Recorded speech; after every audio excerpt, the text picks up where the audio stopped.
Katie Laur, Laur. The first name is Katie, Laur. I'm the only person who doesn't have an E in Laur. The only name in the phone book. I grew up all over the place.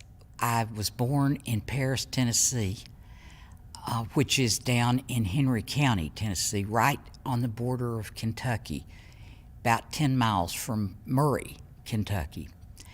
And when I was about 5, we moved to Detroit after the war. Moved in about 1950, I think, to Detroit. I was a little girl there, went to school there.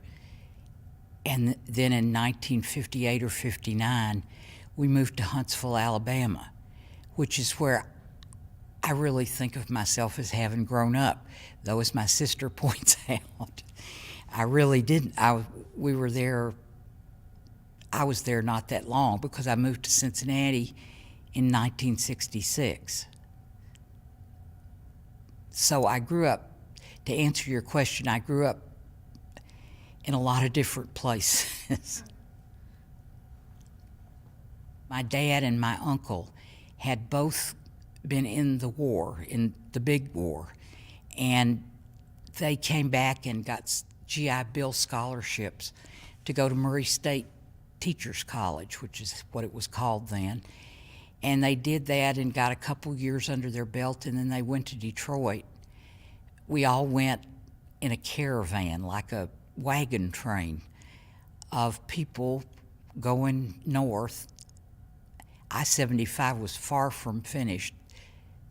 I don't even know if there was an I-75 back then, but we went in 2 cars and the kids fought all the way, and it was hot, and yet we kept repeating that. We would go home for every holiday that was 3 or 4 days. We were right back to Tennessee, and then we'd go back to Detroit. So we burned up the roads between there and then. And in fact, we didn't grow up in a neighborhood of Appalachian or country people or Southern people at all. We just grew up in a normal neighborhood, but my dad and his brother had never been separated, and so we lived on the same street, and we played with his children. My sister and I played with his 3 children, and we grew up that way, and we started a singing group as soon as we were big enough. And we started singing in Detroit, and we sang at the racetracks, and we sang at the state fair, and once we sang at a Grand Ole Opry traveling troupe of people. I remember meeting Minnie Pearl. And I remember seeing Hank Williams Jr. right after his dad had died. And his widow, Audrey, was sitting in this box, kind of sideways. And there was a dark purple chiffon curtain that came down over her. And she'd just sit there like I'm sitting now, dressed in dark purple or black. And little Hank would be outside of the box playing his dad's songs on the guitar. And I thought, well, he's a really good guitar player, but he's going to have some problems. Even though I wasn't very old, I could tell that. And Detroit was full of Southern influence. Most people think of the Great Migration after the war as being black, but it was really, there were a lot of white Southerners too, so that you had what we called hillbilly music on television. You could sit up late at night on Friday or Saturday night and get this one show that was mostly country music. And all the bluegrass people that I so admired were in Detroit at that time in the 50s, but I didn't know it. So I was surrounded by these benign bluegrass forces as a child. But there was a dark side of it too. When we went to school, to grade school, because we didn't live in a community of people like us, we were different. And I was the oldest, so I had to start school and be the pioneer. And we couldn't understand anything the teachers were saying, my cousins or my sister or I. And they thought the kids called us hillbilly and made fun of us, and so that was painful.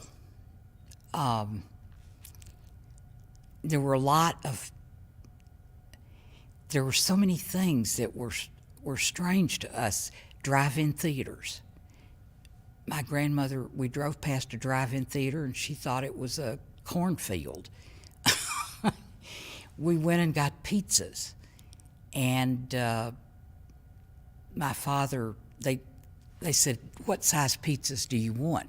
And my father said, "Well, large." And they said, "Sir, that's really, really big."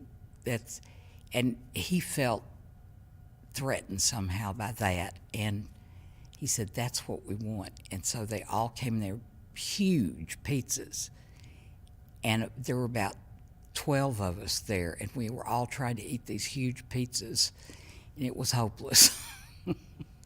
So Detroit had a way of humiliating you if you were not from there originally. I still have two cousins left in Detroit, and we still laugh about those early days.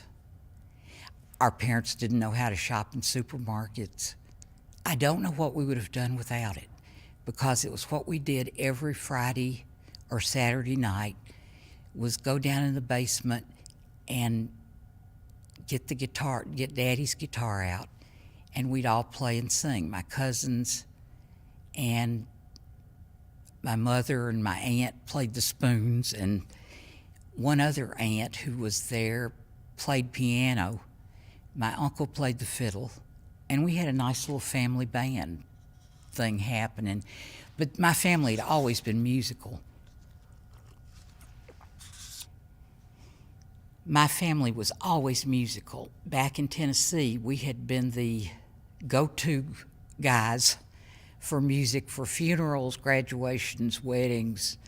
Everybody called us, and we'd get whoever we could get together, a combination of relatives that were compatible musically, and we'd go sing, or they'd go sing, I was too little, for the event.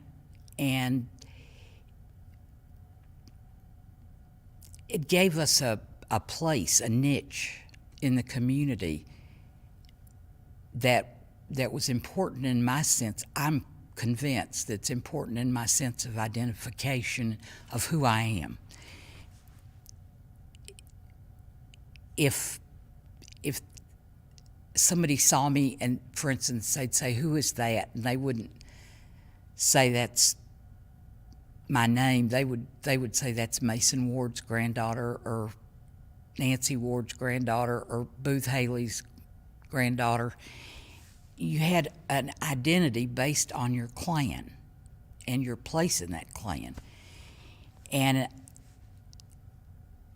all what we were primarily interested in our off hours, such as they were, was singing. As soon as any of the kids got old enough, they assigned you a part to sing, like alto or soprano or lead. And I know a friend of mine who was a bass player said in school they gave him the bass because he had what they thought were going to be big feet. But with ours, they did it a little more scientifically with the pitch of the voice. Would you sing high or sing low? And then they would put you with an adult who sang that part to understudy. And my sister, for instance, had this beautiful, still does has a beautiful soprano voice, and she sang tenor, and so she was put with my Uncle Clarence. And to have two such fine high singers was a great thing indeed. I understudied my Aunt Dot, who was the lead singer, and then my dad when she died. And then one day I woke up and my dad was dead. And I had this awful feeling that I was the lead singer in the family and I was supposed to be there. And I wasn't. It was poignant. Anyway, my family went to all the singing schools that came around and all the singing teachers. In those days, they had these itinerant teachers, maybe they were preachers too, who would come into a community and stay a few weeks, and then at night you would go to the schoolhouse and have singing. I can't imagine anybody doing that now, but that's what they did, my grandparents.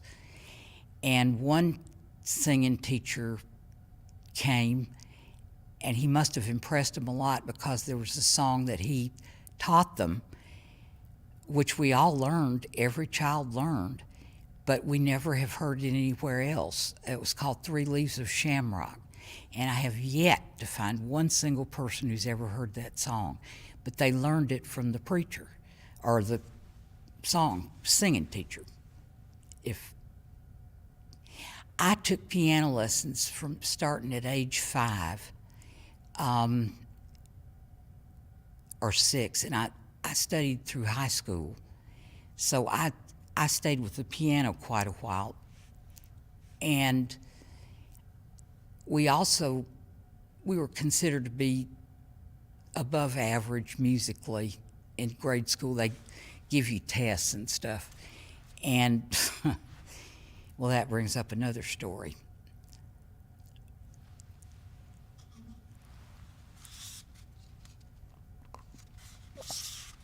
We were all considered musically interesting in grade school, and that was, in those days, they were putting a ton of money into music departments in public schools in Detroit. So I had a great music education. And I took violin. Both my cousin Sandra and I took violin. And my granddad had sent his best violin with us to Detroit. Of course, he had put in it rattlesnake rattlers, which were considered de rigueur for the fine violinist. It kind of kept the instrument cured. When you see Tony Ellis, ask him about that. Because I've never quite understood what role they played, but I've known mandolin players who keep rattlesnake rattles in their mandolins. Anyway, we get to school. We have a Russian music teacher, Mr. Zarunian. He had been in the concentration camps or something, had suffered in the war, and he had hair that looked like Art Garfunkel. It just stood straight up. And he took my violin, which probably wasn't exactly the most wonderful violin in the world, and he said, "What is this rattle? What's this noise?" And I said, "That's the snake. That's the rattlesnake rattles." And he just threw himself. He just went, "Why do I have all these little hillbilly children?" That's much what we were considered. So I did learn violin and played in junior orchestra, and but I never learned to play anything by ear. And Granddaddy was so disappointed. He said, "You can all play everything, but you got to have music in front of you. That's no good." So the guitar was the first thing I picked up that I learned to play by ear. I didn't pick up a guitar really till I came to Cincinnati. No, I'm not. I may have started in Alabama, but while I was here, I did have lessons, and it was the era in which they were doing guitar masses at church, and so I started playing at some of those. It was real. I learned a few chords. I didn't learn anything stunning, but that's the way I started. I had a teacher who gave me the chords, who taught me the chords, and I had a number of musicians who taught me things. But it just kind of was like a stone rolling down a hill, just picking up moss as it went. So that's how I learned to play the guitar.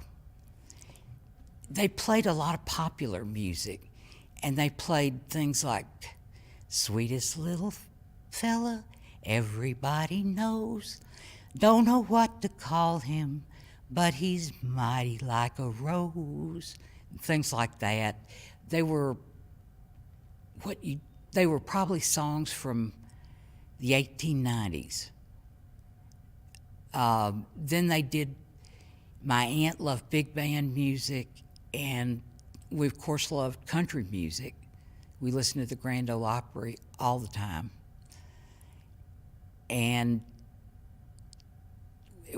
music wasn't so segregated back then. Everybody could play all or listen to all kinds of music.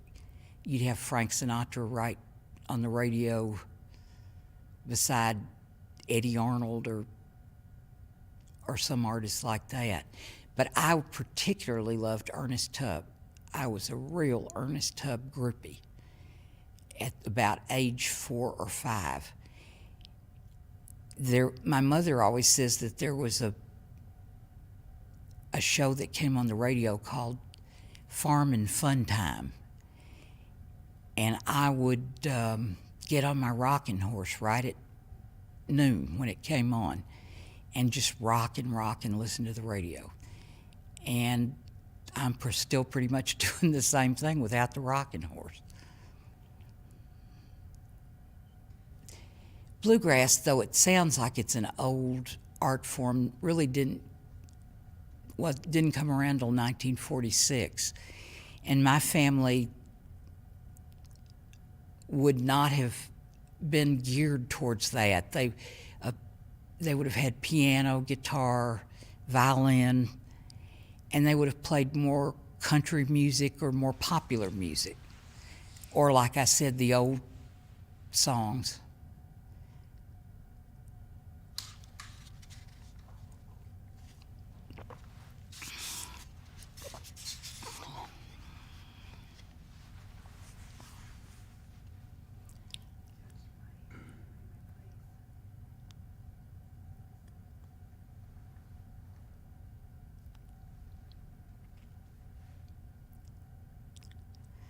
I think that kind of heritage is important to kids, to children.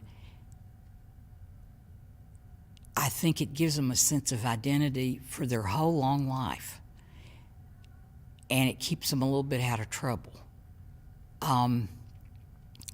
Plus, knowing squarely who you are as an adult is a huge advantage, don't you think? The reason I got involved with bluegrass, the reason I started listening to bluegrass was because it reminded me of home. I can remember walking, must have been in the early 1970s. I can remember walking down Main Street with some friends of mine one night, and they had said, "You've got to go to this place called Aunt Maudie's.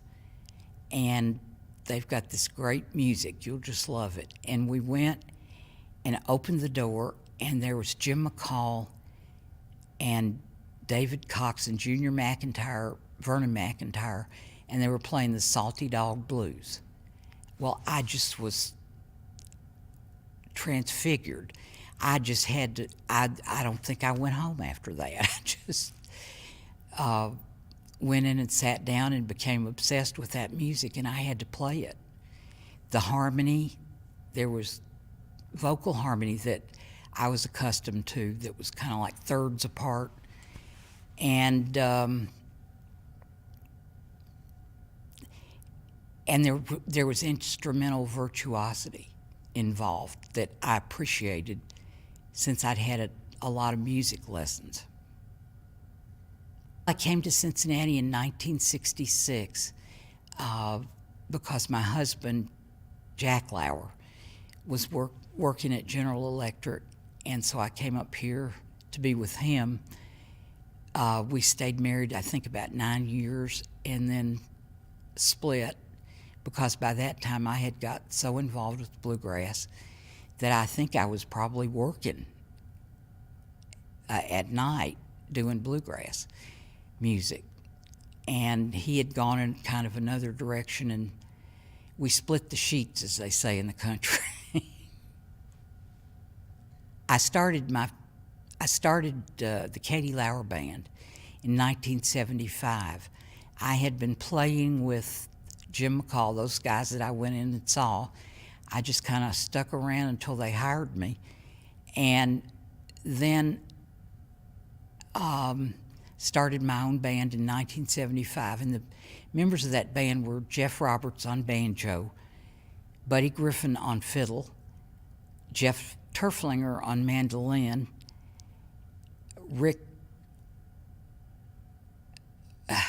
Rich Flagg on bass, and me on guitar and vocals. And that was the first Katie Laur Band. And we sounded good the minute we started. We didn't even have any awkward phase. It just sounded immediately good. So I knew that was the right band. That wasn't so easy.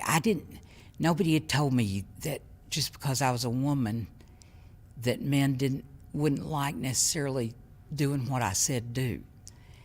I just didn't know that wasn't. I mean, I grew up with all my girl cousins and my girl sister, and they always did what I said to do.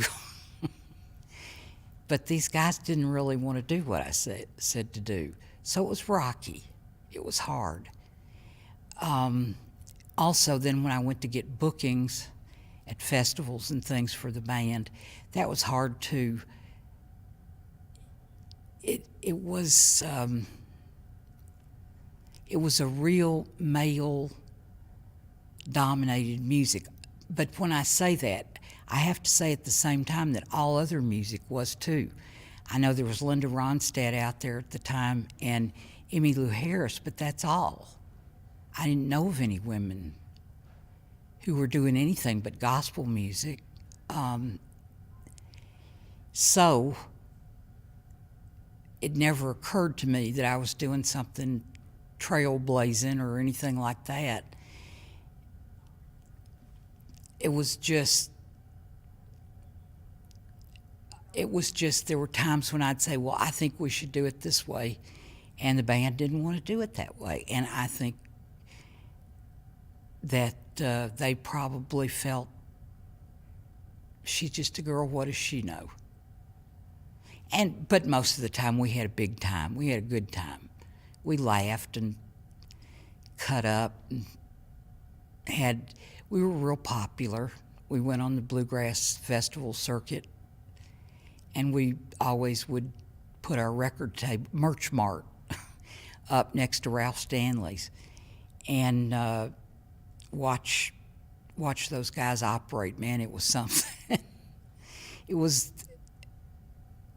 an experience I don't know if I could go through again, but I really wouldn't have missed it. We didn't play too much around Cincinnati in those days, but in winters when you couldn't get out, we had a job like at Dixie's up in a place called Corryville. And let me see, some of the, we'd play occasionally at Maudie's, or I'm trying to think of some of the other places we played. We would go to Dayton, play at Sam's Bar and Grill up there. That was always fun. Going to Dayton, because then you'd see the Allens, Red Allen and Harley Allen. They were all friends, and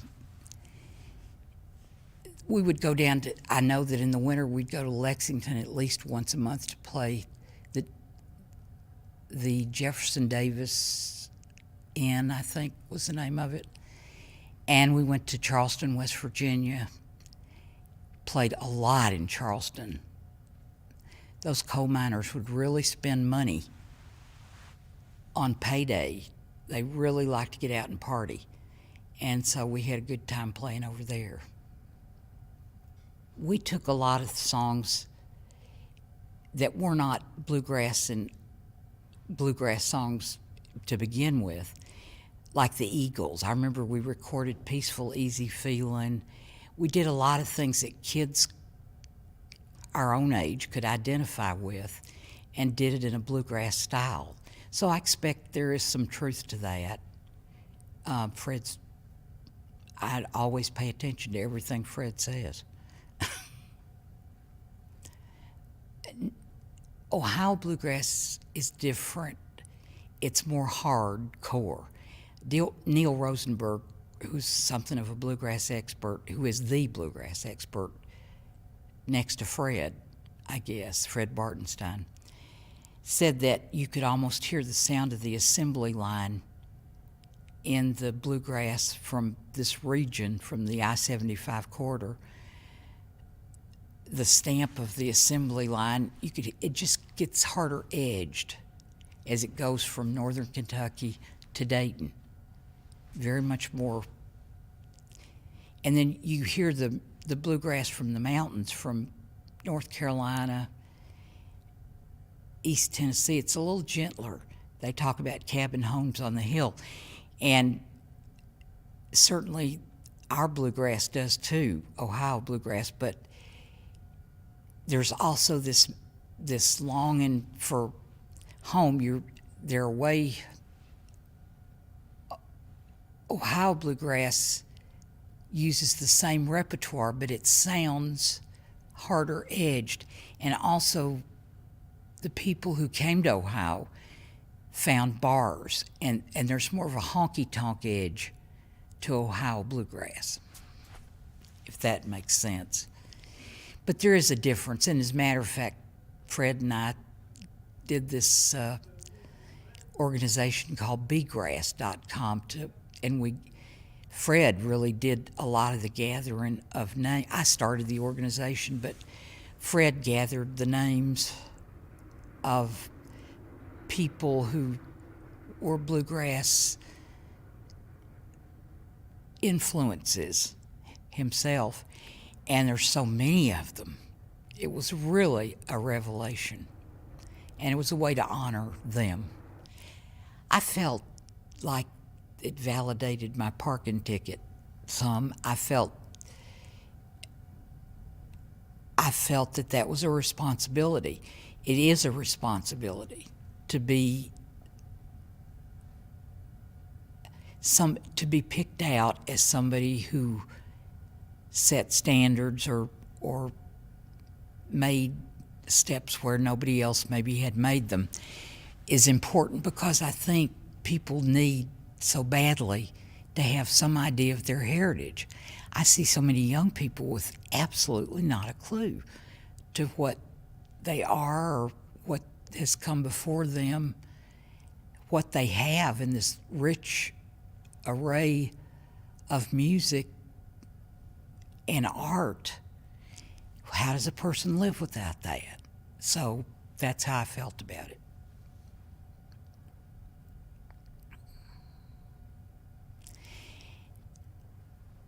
I did a lot of work with Tall Stacks when it was in Cincinnati, and I learned from that work how bluegrass overlapped with other kinds of music. I learned how I can't see a riverboat nowadays without thinking about a bluegrass song or some song, maybe even an early jazz kind of tune that would have complemented that steamboat. It's hard for me not to see things in pictures. I do think, yes, we need to be educated because we have dumbed down our music until it's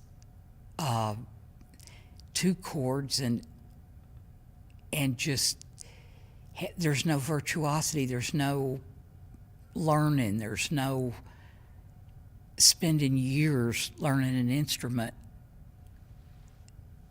which is not only an important discipline, but it is important. It's important for your soul. I don't know how else to say that.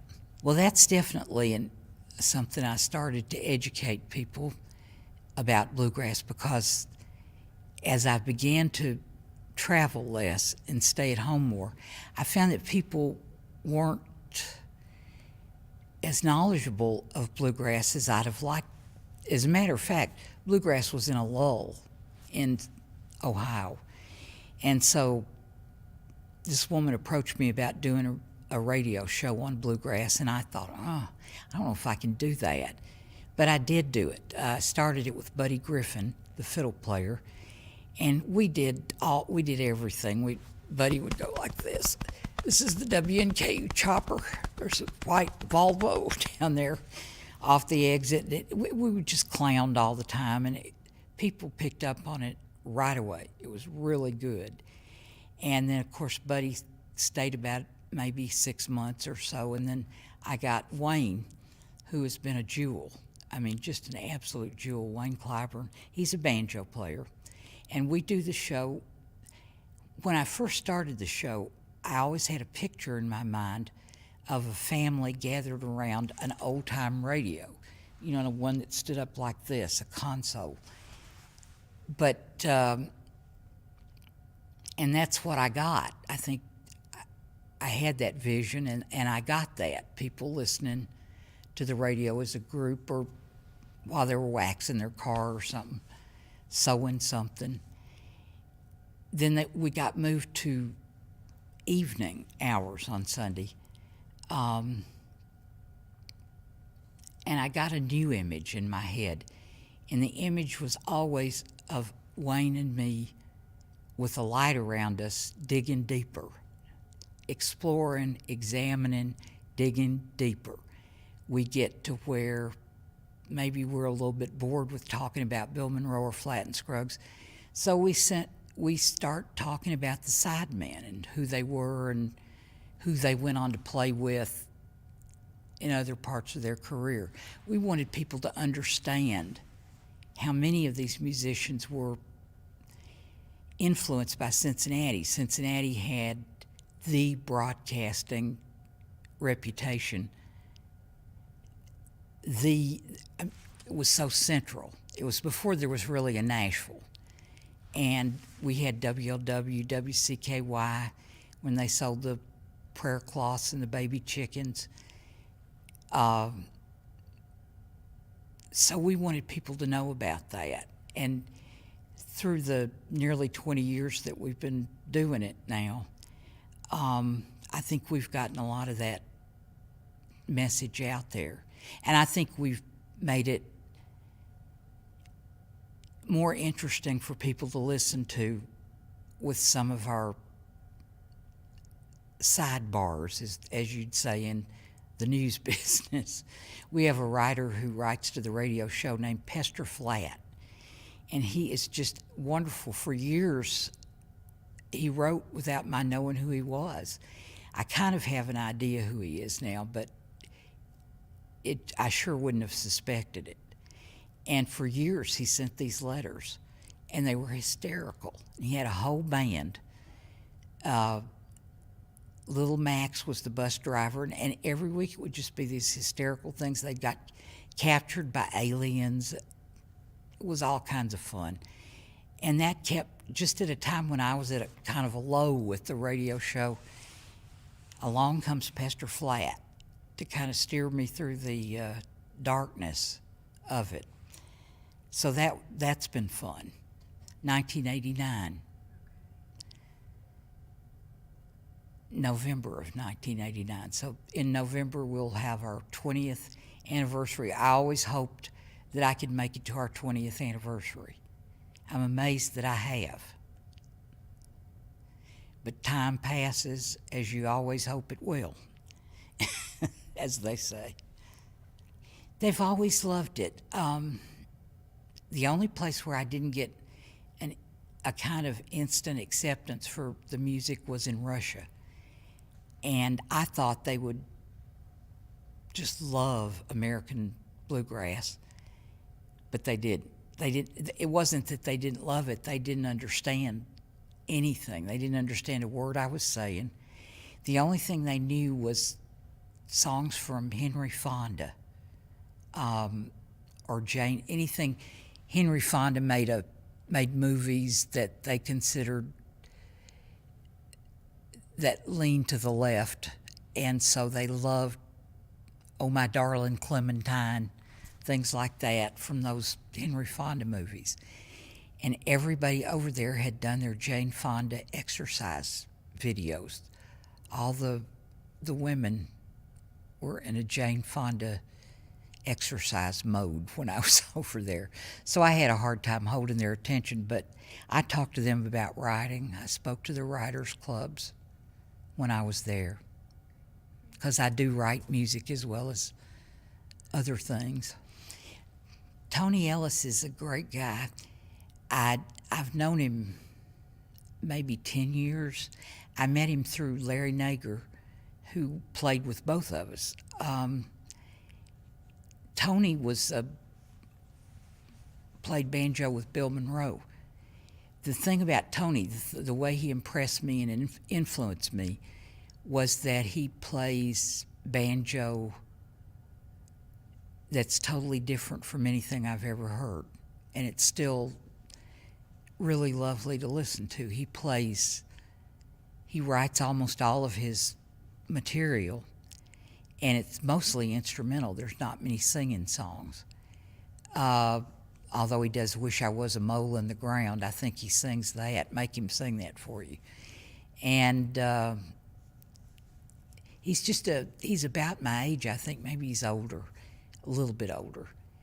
But I think people will enjoy hearing his music. He writes a lot of riverboat music, and he's very influenced by the river, as we all are.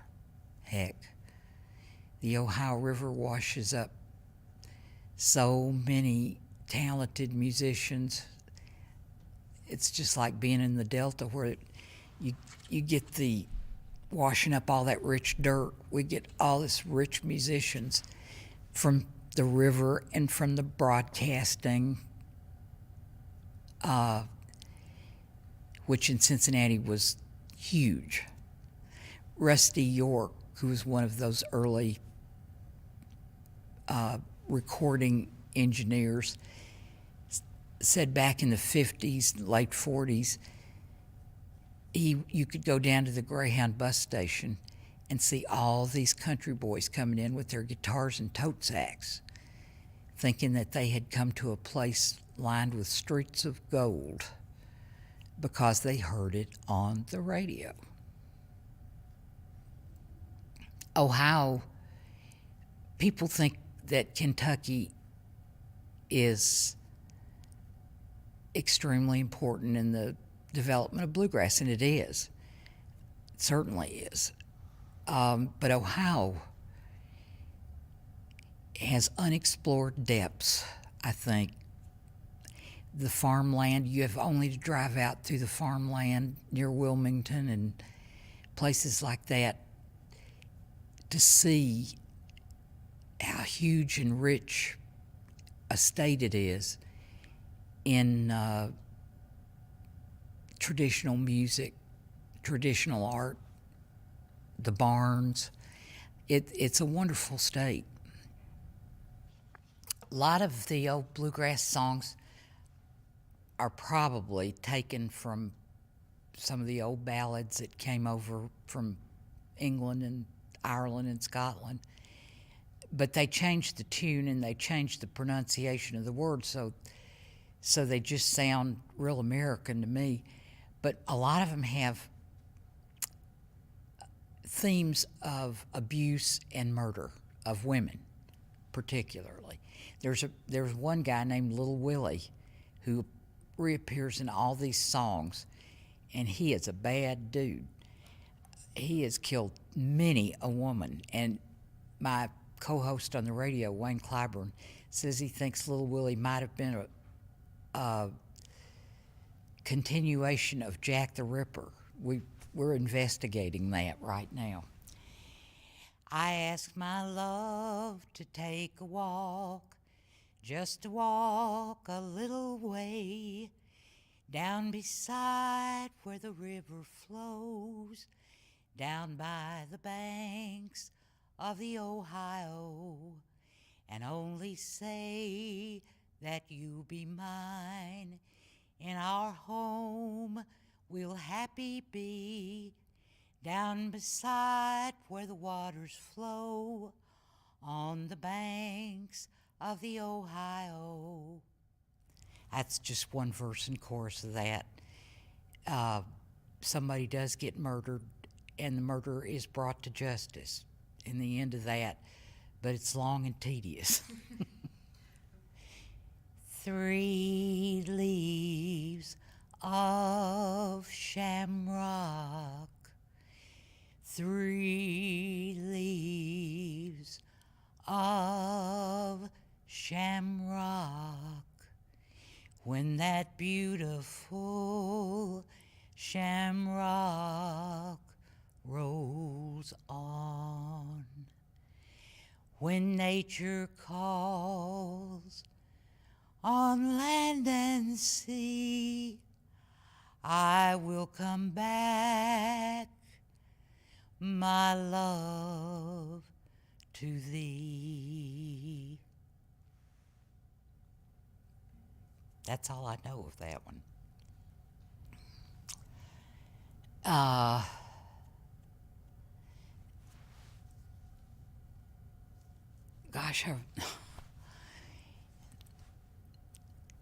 Well, Ma Crow and I wrote a Civil War song.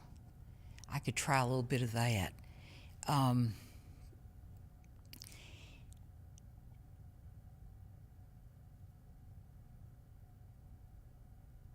He wandered alone through the smoke and the fire, through the noise, through the war. He marched through Virginia with Jackson and Lee, and he gave himself over to war. Oh, the cannonballs came in a dust-covered field. Fate guided his hand to his sword. He clashed with the enemy,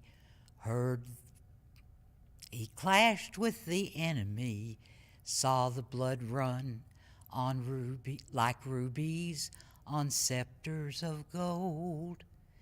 When next he looked round, all the cannon had gone. The bodies lay tossed there like dolls.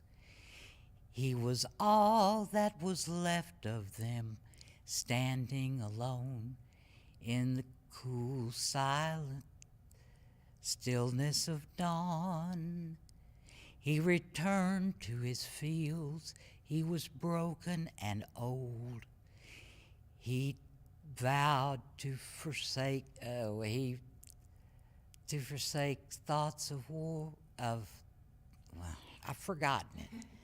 He returned to his land. He was broken and old.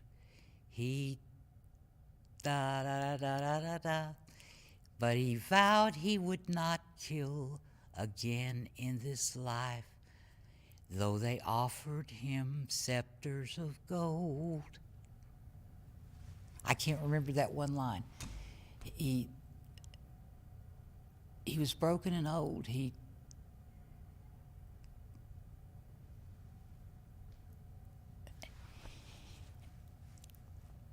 need more water. Banks of the Ohio, take 2. I asked my love to take a walk, just to walk a little way, down beside where the waters flow, on the banks of the Ohio. Only say that you'll be mine, in no other's arms entwine, down beside where the waters flow, on the banks of the Ohio. He hurried home 'bout 1:30, thinking, God, what have I done? I've killed the only girl I love because she would not marry me, and only say that you'll be mine. In our home we'll happy be, down beside where the waters flow, on the banks of the Ohio. The very next morning, about 4:30, the sheriff's man knocked at my door, said, young man, come now and go down to the banks of the Ohio, and only say that you'll be mine. In our home you'll happy be, down beside where the waters flow, on the banks of the Ohio.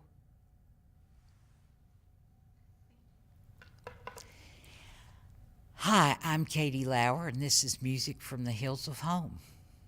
Welcome.